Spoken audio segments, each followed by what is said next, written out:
Prince Harry has an explosive new memoir coming out.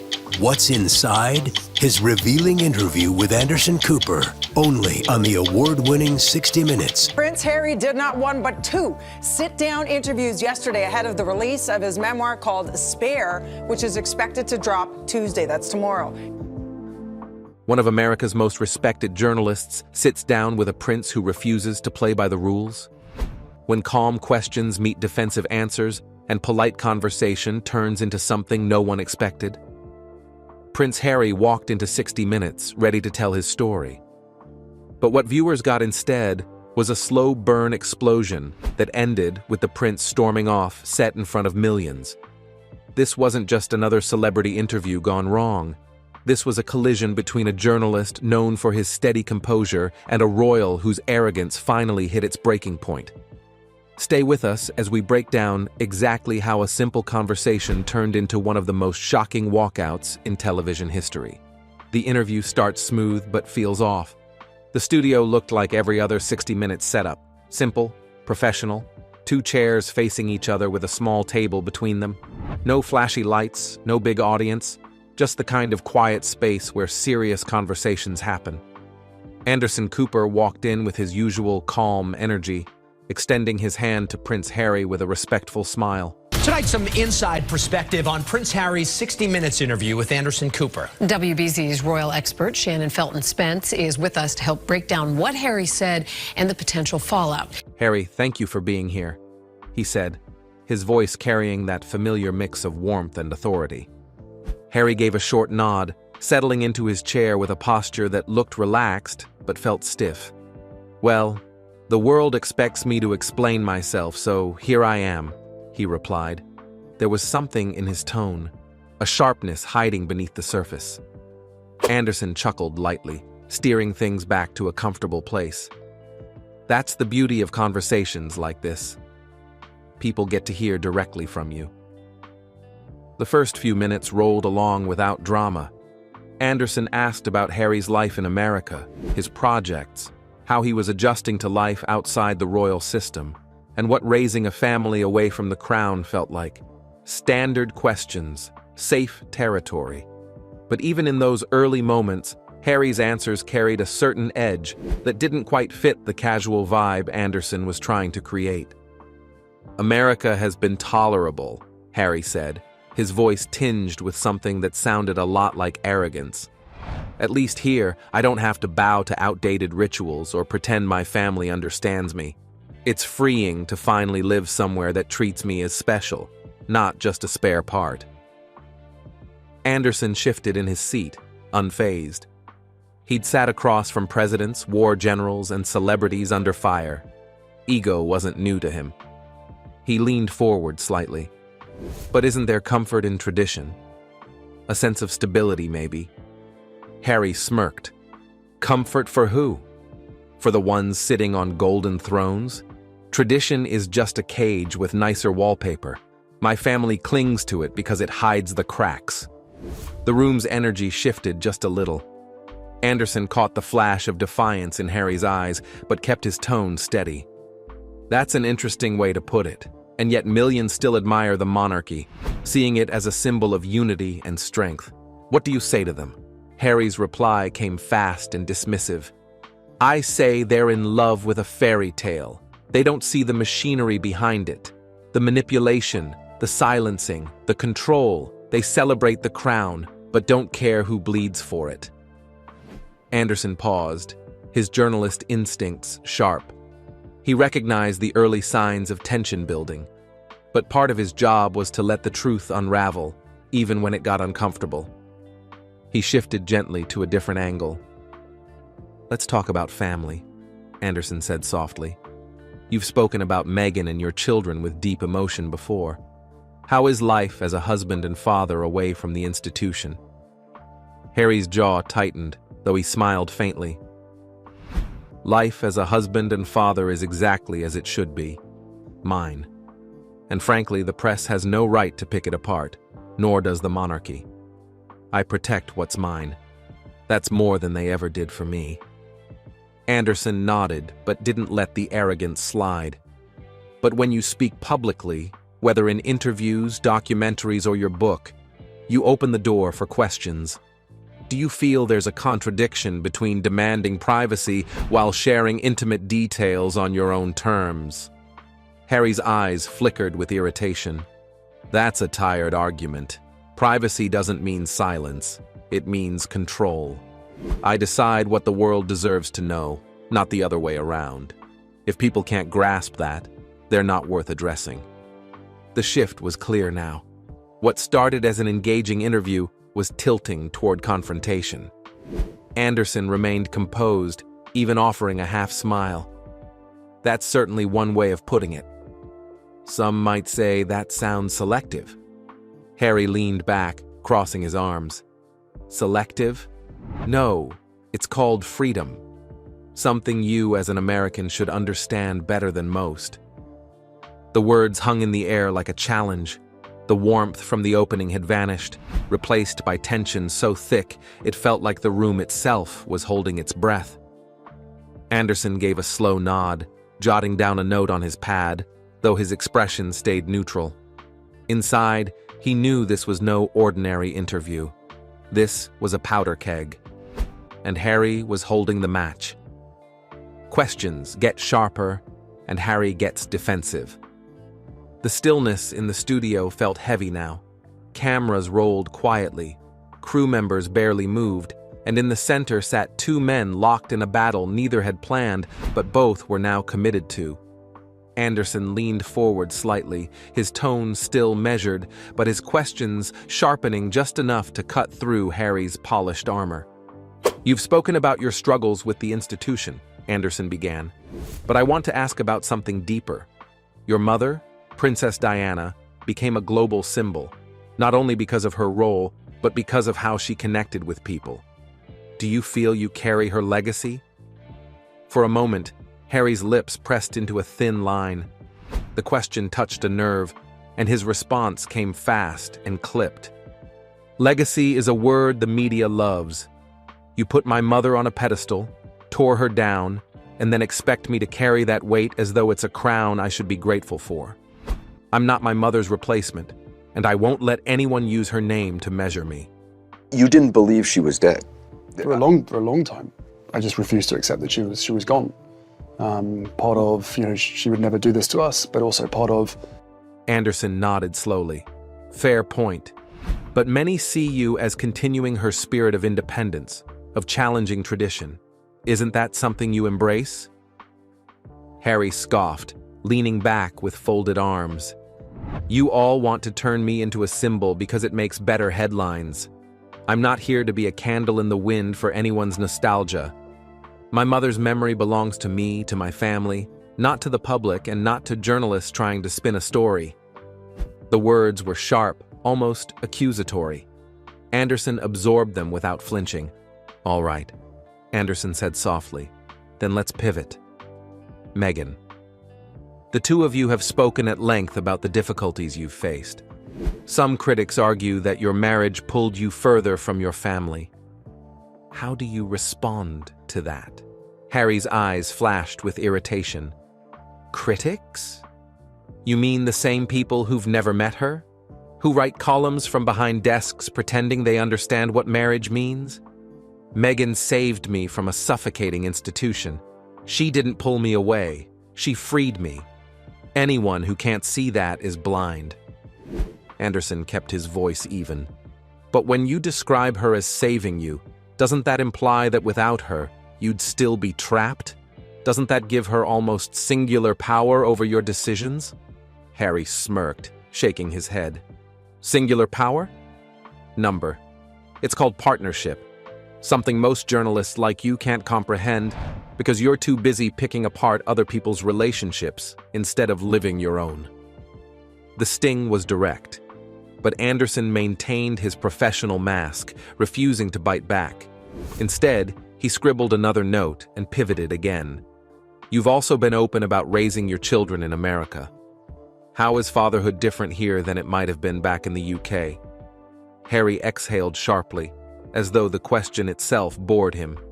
"It's simple. Here, my children get to be normal. They're not props for photographers. They're not pawns in some royal chess game. And unlike back home, they have a father who protects them. Anderson tilted his head. So you don't believe your family would have protected them? Harry's tone turned mocking. Protected them? The monarchy doesn't even protect its own heirs, let alone the so-called Spare's children. My children would have been sacrifices on the altar of tradition. That's not family. That's exploitation. Anderson gave a small sigh, his patience tested but still intact. Some might argue that by stepping into documentaries, books, and interviews like this one, you're also putting them in the spotlight, just under your own terms. How do you reconcile that? Harry leaned forward, his voice growing harder. I don't need to reconcile anything. I decide what's best for my family. The media doesn't, the crown doesn't, and certainly not people like you. The room chilled instantly. Anderson's jaw flexed, but his tone stayed calm. It seems with every question about accountability, Harry, you redirect back to control. Do you think there's room for balance? Harry's smirk widened, almost smug. Balance is a myth. You either control your story or it controls you. I refuse to be a victim of narrative anymore. That's something you'll never understand because your entire career depends on poking at other people's lives. For the first time, Anderson's brow furrowed. The faintest sign of irritation flickered across his otherwise steady face. He let the silence stretch, watching Harry revel in it. Finally, he spoke, his tone deliberate. Let's look ahead then. What do you see for yourself in the future? What does life look like for Prince Harry 10 years from now? Harry chuckled under his breath, but it wasn't warm. It was condescending. The future? The future is mine, not something I need to lay out like a press release for public consumption. I'll do what I want when I want, and people can either accept that or choke on their expectations. Anderson tapped his pen against his notepad once, twice, slowly. The calm mask was still there, but the weight behind his eyes betrayed the storm building. The moment everything falls apart. The studio was quiet, but the tension felt alive, buzzing through the air like electricity before a storm. Anderson sat back in his chair, his composure hanging by a thread. Harry sat across from him, arms folded, chin lifted, wearing the look of someone who believed he'd won every exchange simply by refusing to bend. But beneath that smug exterior, there was a flicker of unease, like a fire that had grown too hot to control. Anderson cleared his throat, his voice steady but edged now with steel. Harry, let's step back. For nearly an hour now, we've talked about family, your choices, your life here in America.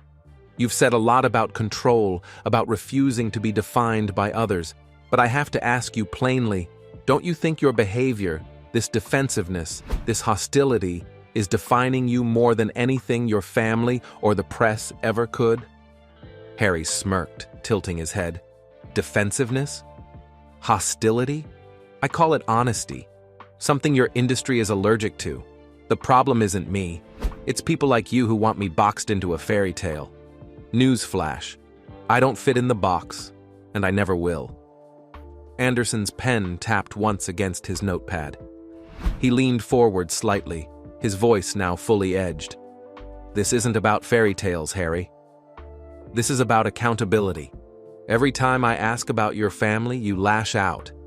When I ask about your wife, you scoff. When I ask about your future, you dismiss it. At what point do you stop blaming everyone else and start looking in the mirror? Harry's expression hardened. He leaned forward too, his words coming sharp.